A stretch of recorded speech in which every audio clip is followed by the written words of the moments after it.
சுடர் எழில் சீரியல்ல இன்னைக்கு என்ன நடக்க போதும் பார்க்கலாம் வாங்க. எபிசோட் ரொம்ப அருமையா இருந்துச்சு. இந்த வீடியோ உங்களுக்கு பிடிச்சிருந்துச்சுன்னா லைக் பண்ணி பாருங்க. ரொம்ப பிடிச்சிருந்துச்சுன்னா நம்ம சேனலுக்கு வந்து சப்ஸ்கிரைப் பண்ணி கண்டினியூஸாக ஆதரவு வந்து தாங்க. எழில் வந்து அவங்க மனைவி ஃபோட்டோவை பார்த்து ரொம்பவே ஃபீல் பண்ணிட்டு இருக்காங்க. நாளைக்கு நம்ம குழந்தையோட பிறந்த நாள், நீ இல்லாமல் போயிட்ட, எனக்கு குழந்தைங்களை எப்படி ஹேண்டில் பண்ணுன்னே தெரியாமல் இருந்துச்சு அப்படின்னு சொல்லி வேதனையோட பேசிகிட்டு இருக்காங்க.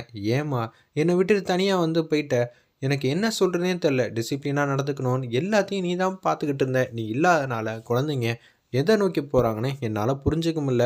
தாயில்லாத குழந்தைங்கிட்ட நானும் எவ்வளோ தான் வந்து உருட்டி மிரட்டி பேசுறது, அவங்க கொஞ்சம் கூட வந்து மாற முடியல. ஏதாவது பேசிட்டா அவங்க ஃபோட்டோவை பார்த்துட்டு சோகமாக நிற்கிறாங்க. என்னால் என்ன சொல்ல முடியும், ஒன்றும் சொல்ல முடியாமல் தான் மௌனமாக நிற்கிறேன்னு சொல்லி புலம்பிக்கிட்டு இருக்காங்க. ஹீரோயின் சுடரை வந்து காட்டுறாங்க. அவங்களுக்கு ஒரு இன்ட்ரோ மாதிரி வச்சுட்டு செமையாக வந்து டான்ஸ்லாம் பண்ணிகிட்டு இருக்காங்க திருவிழாவில். அப்போன்னு பார்த்தா அவங்க ஃப்ரெண்டு வந்துடுறாங்க. ஏய், இன்னைக்கு உனக்கு நிச்சயம் தெரியுமா தெரியாதா? ஆமாம் இல்லை, எனக்கு இன்னைக்கு நிச்சயம் இல்லை, எப்போதும் நம்ம சித்தி ஏமாத்திடுவேன்ல, அவங்க தம்பியை நான் கல்யாணம் பண்ணிக்கணுமா, அவங்க வயசு என்ன என் வயசு என்ன, ஆசைப்படலாம் பேராசைப்படக்கூடாதுல்ல, எப்போதும் போல் ஏமாத்திட்டா போச்சு, ஒரு வாரத்தில் நான் சிட்டா பறந்துடுவேன் அப்படின்னு சொல்கிறாங்க சுதர்.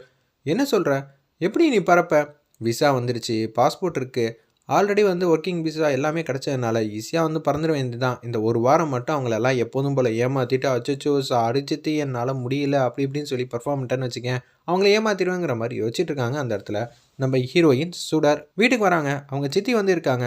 அவங்க அப்பாவுக்கு 2 சம்சாரம் போல் இருக்குது. முதல் சம்சாரம் தவறுனவங்க, அவங்களோட புள்ள தான் சுடர். 2வது சம்சாரத்தோட தம்பியை தான் கல்யாணம் பண்ணி வைக்கணும்னு அவங்க வந்து அடாவடியாக பேசுகிறாங்க.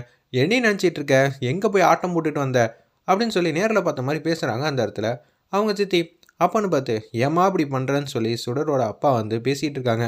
அவளுக்கு உடம்பு முடியாமல் போயிருக்கும், மருத்துவனுக்கு போயிட்டு வந்திருப்பா, நீங்கள் 2 பேரும் என் தம்பியை வந்து ஏற்றுக்கூடாதுன்னு சொல்லிட்டு தான் இது மாதிரி கேவலமாக வந்து நடந்துகிட்டு இருக்கீங்க.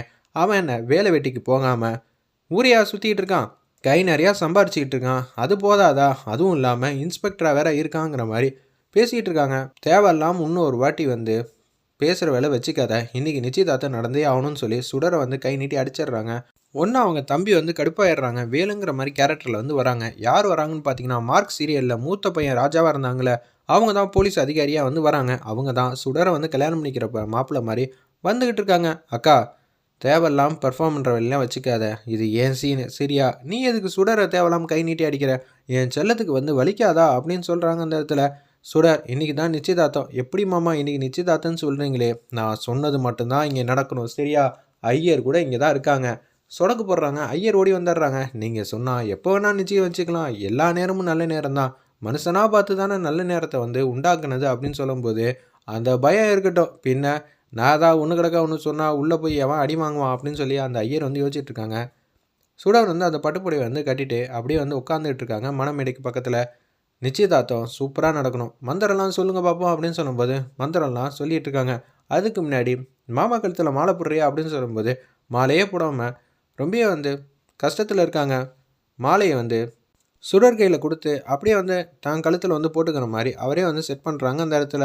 ஆனால் மாலையை வந்து சுடர் போடவே இல்லை. வலுக்கட்டாய முறையில் தான் அவங்க இந்த கல்யாணத்துக்கு வந்து சம்மதம் மாதிரி சொல்லியிருக்காங்க. இல்லாட்டி அவங்க அப்பாவை ஏதாவது ஒன்று பண்ணிடுவேன்னு சொல்லி தான் உருட்டி மிரட்டி வச்சுருக்காங்க அந்த இடத்துல. வேலும் அவங்க அக்காவும் என் பொண்ணோட எதிர்காலம் என்ன ஆக போகுதுன்னு தெரியலையேங்கிற மாதிரி ஃபீல் பண்ணி கதறி அழுதுகிட்டு இருக்காங்க அந்த இடத்துல. ஒரு பக்கம் நிச்சயதார்த்தம் வந்து நல்லபடியாக முடிஞ்சிச்சு, கல்யாண டேட்டை என்றைக்கு வச்சுக்கலாம், அடுத்த மாதம் சூப்பரான டேட் இருக்குது. என்னது அடுத்த மாதமா, இல்லைங்க இந்த மாதத்துலையுமே, நீ இன்னும் நமக்கு ஏற்ற மாதிரி வரலையே, தனியாக கூப்பிட்டு வச்சு விசாரிக்கணுமா, இல்லைங்க நாளைக்கே நல்ல நேரம் இருக்குது, கல்யாணத்தை வந்து ஜாம் பண்ணிடலாங்கிற மாதிரி அதிரடியாக வந்து யோசிச்சுட்ருக்காங்க அந்த இடத்துல. வேலுலேருந்து எல்லாரும் ரொம்ப சோகமாயிட்டாங்க. சரி, இவ எஸ்கேப் ஆகிடுவா, இருந்தாலும் இவளுக்கு ஏதாவது ஒன்று பண்ணியே ஆகணும் அப்படின்னு சொல்லிட்டு இன்னொரு ஹோமத்தை வந்து இங்கே வழங்க அப்படின்னு சொல்கிறாங்க. எதுக்குங்க இன்னொரு ஹோமம், இதெல்லாம் பண்ணக்கூடாது. என்னது பண்ணக்கூடாதா, இல்லைங்க நீங்கள் சொன்னால் என்ன வேணாலும் செஞ்சிடலாம் அப்படின்னு சொல்லி திருப்பி அந்த ஹோமத்தை வந்து வளர்க்குறாங்க. வேலு வந்து சர்டிஃபிகேட் எல்லாம் எடுத்துகிட்டு வந்திருக்காங்க. சுடரோட சர்டிஃபிகேட்லாம் 10th mark sheet, 12th mark sheet, passport, அப்புறம் ஒர்க்கு சம்மந்தப்பட்ட எல்லா டாக்குமெண்ட்டையும் ஒன்று ஒன்றா வந்து நெருப்பில் வந்து போட்டுட்ருக்காங்க. இது மொத்த வேலைக்கு வந்து சுவாகா, என்னை ஏமாற்றிட்டு ஒரு வாரத்தில் வந்து வெளிநாட்டுக்கு போகலான்னு பார்த்தியா, இனிமேட்டு நான் தான் உனக்கு சரியா, அவங்க மட்டும் போக ஆரம்பிச்சிட்டாங்க. ஒரு பக்கம் வந்து சுடர் வந்து ரொம்ப வருத்தப்பட்டு இருக்க மாதிரி காட்டுறாங்க அந்த இடத்துல. சின்னதாக ஃப்ளாஷ்பேக் மாதிரி நினச்சி பார்க்குறாங்க. நம்ம ஏழிலே பசங்களுக்கு பிறந்தநாள் வந்துருச்சு. அபிக்கு போன வருஷம் பிறந்தநாளுக்கு எவ்வளோ வந்து கிராண்டாக வந்து பண்ணணும்னு சொல்லி ஃப்ளாஷ்பேக்கில் எல்லாத்தையும் வந்து பர்த்டே கேக் ஃபங்க்ஷன்லேருந்து எல்லாமே அந்த வீட்டில் அவங்க ஒய்ஃப் தான் பார்த்துக்கிட்டு இருந்தாங்க, குழந்தைங்களுக்கு எது எது தேவையோ. ஆனால் அப்போ கூட நம்ம எழிலுக்கு பிஸ்னஸ் தான் முக்கியம்னு சொல்லி ஃபோன் கால்லாம் பண்ணிட்டு இருக்காங்க. அப்பா மாறவே மாட்டாங்கல்லம்மா அப்படின்னு சொல்லி சிரிச்ச முகமா வந்து பேசிட்டு இருக்கிறது. இது எல்லாம் ட்ரீம் மாரி வருது. சட்டுன்னு கீழ இறங்கி வராங்க. ஏன்னா, பர்த்டே ஃபங்ஷன்ல என்ன மாரி நிகழ்வு நடந்துச்சோ, அது எல்லா சவுண்டும் வந்து எழிலுக்கு தெள்ள தெளிவா கேட்குது. குழந்தைங்க 4 பேரும் வந்து அந்த வீடியோ எடுத்து வச்சிருக்காங்க போல இருக்கு. அந்த வீடியோவே வந்து ரிப்பீட் மோட்ல சத்தமா வந்து கேட்டுக்கிட்டு இருக்காங்க. ஆனா, குழந்தைங்க முகத்துல வந்து சந்தோஷமே இல்ல. "அம்மா ஏம்மா எங்கள விட்டு போன?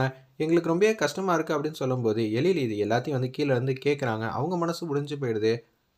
ஃபோட்டோவ பார்க்குறாங்க. அவங்க மனைவி ஃபோட்டோ